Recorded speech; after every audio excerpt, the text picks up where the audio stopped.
about this perfect student, what's the first thing that comes to your mind?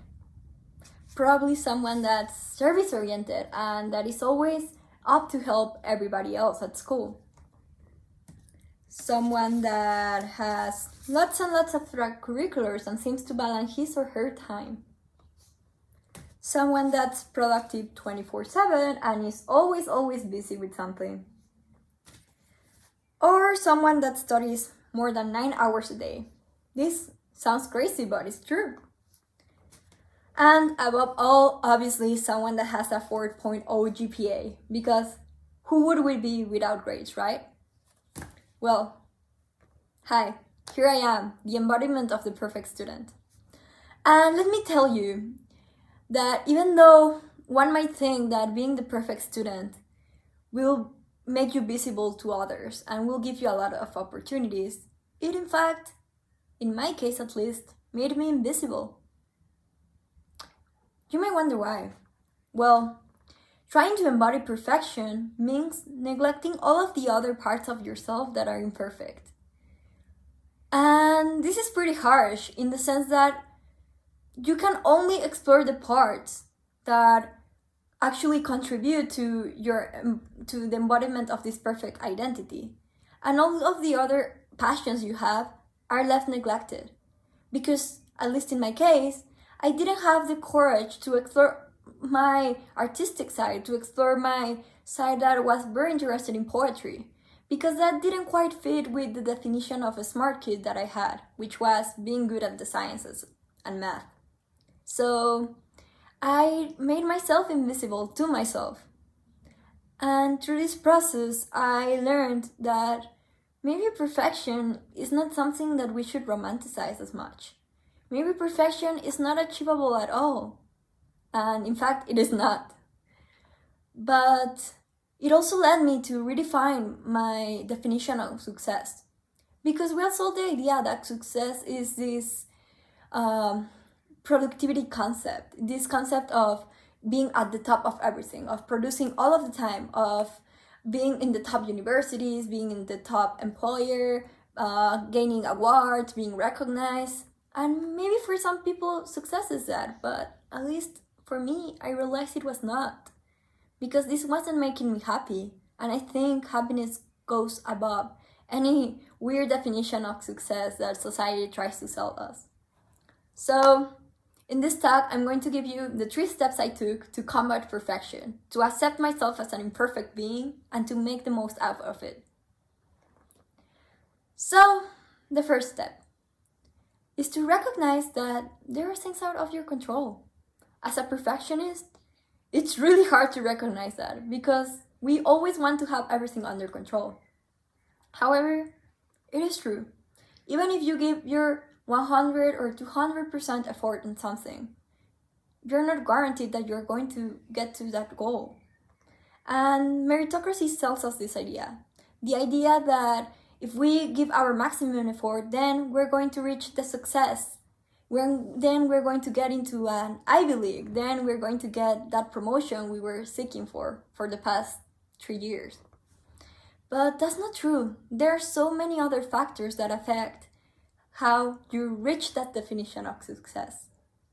And these factors are way beyond our control. Factors such as whoever read your application for college, or the amount of scholarships that were available for Latinx students, or simply what the company or the school or whoever was looking for, like their requirements. And that's okay. It's hard, but it's okay. And this point was inspired by an interview that I read that was conducted to Daniel Markowitz. He's an author of a book called The Meritocracy Trap, and he basically tells us about how meritocracy is flawed. How this idea that if you give your maximum effort, you're going to go into that Ivy League, you're going to get the best education, you're going to get hired in like the best company ever. But that's not true, because we live in an unequal society, in a society where factors really influence how successful you can be. In the common definition of success, right? Because also, if you think about it, not everybody is going to get that job offer. Not everybody is going to get that interview or that admission. Because the space is limited, unfortunately, and as I said, there are so many factors influencing this decision. So what I realized in my process of getting rejected from my dream school was that I had to redefine what success was. Because my definition of success was directly linked to getting into that specific school, which I didn't. And when I didn't, I felt that as if all my effort was worthless, as if all I have worked for wasn't worth anything. So I tried to redefine what success was for me, at least in this stage of my life. And it was getting into a good engineering university. And let me tell you, I did, and I couldn't be more happy. So the first step is to recognize that there are things out of your control, and that's fine.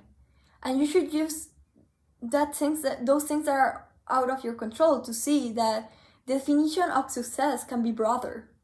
And making the definition of success broader for yourself enables you to explore more opportunities, and you might end up in a job offer or in a university that's way better for you and where you can be truly happy. So be more open about your definition of success. The second step is to stay away from toxic productivity. And what do I mean from toxic productivity? Well, we tend to think that if we are busy all of the time, if we are working all of the time, then we're going to reach our goals like that in a flash. But it's kind of not true, because if you're busy all of the time, are you truly enjoying what you're doing? Let me tell you an example. I love participating in service activities. I'm very passionate about social justice. So I have been involved in various feminist organizations where I live. And for me, this was a passion. This was an interest I explored outside from my academics, right?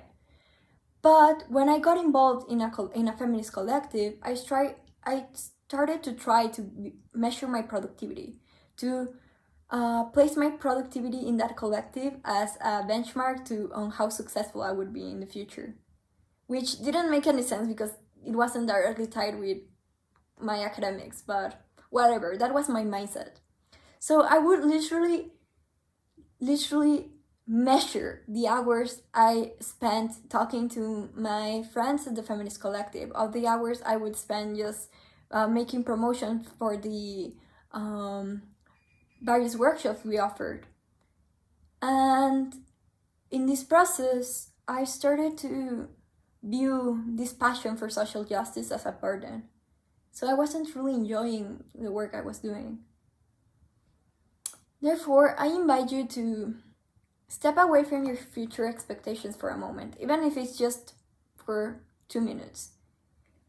Try to feel your environment with all your senses and be present. Because when you're present, you're not thinking about the future and about how your productivity rates connect to how successful you will be or to your career or whatever. No, simply be present. Simply enjoy what you're doing in this moment, even if you are just sitting down, even if you're just hearing my talk. And then find an activity that it's too boring or too simple that you don't want to measure it. So for example, maybe listening to a random podcast about like conspiracy theories, or a podcast about penguins, I don't know, but just take a minute. Just take some time to explore that without trying to relate that to your career or to your future goals. And finally, I invite you to do a service activity, because when you do a service activity, if you are truly involved and committed to it without trying to measure it, then it's easier for you to disconnect from those goals and expectations that sometimes can be very selfish, and just be with others, interact with others, and see explore different emotions that come from service.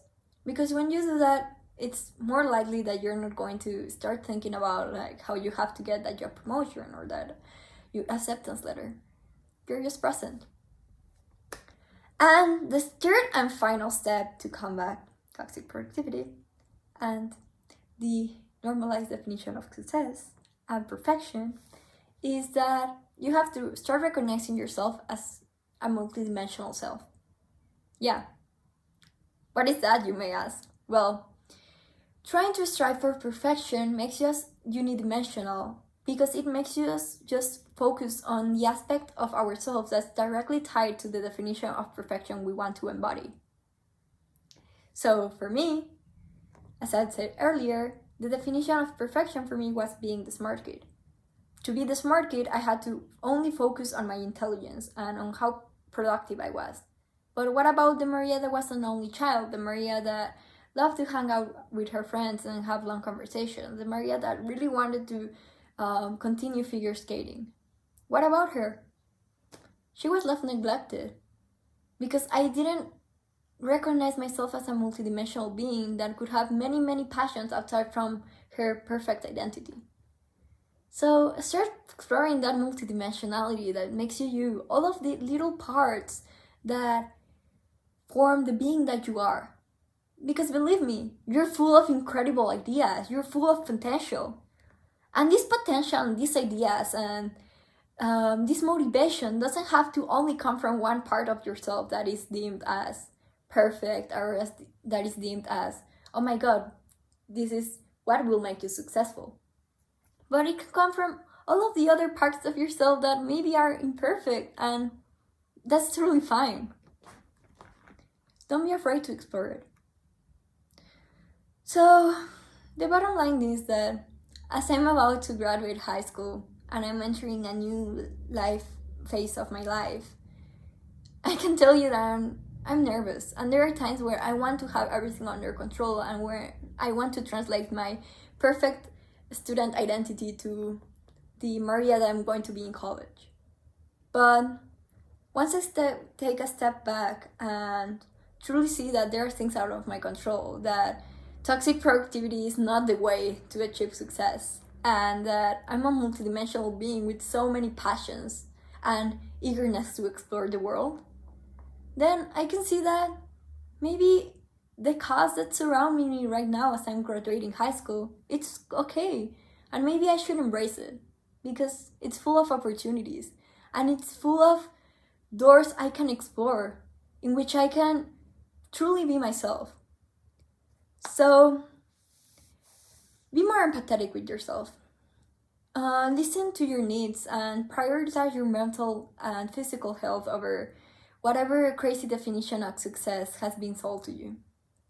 Because in the end, even if you achieve that promotion, even if you get into that Ivy League, even if you become the perfect mother or the perfect teacher, or even though everyone may think that you're perfect, if you're not truly happy, is it worth it? If you're neglecting parts of yourself, is it truly worth it? Is that the success you want? So, redefine your definition of success. Make it personal. Make it something that truly embodies the different parts of yourself, not just that perfect identity you're trying to reach.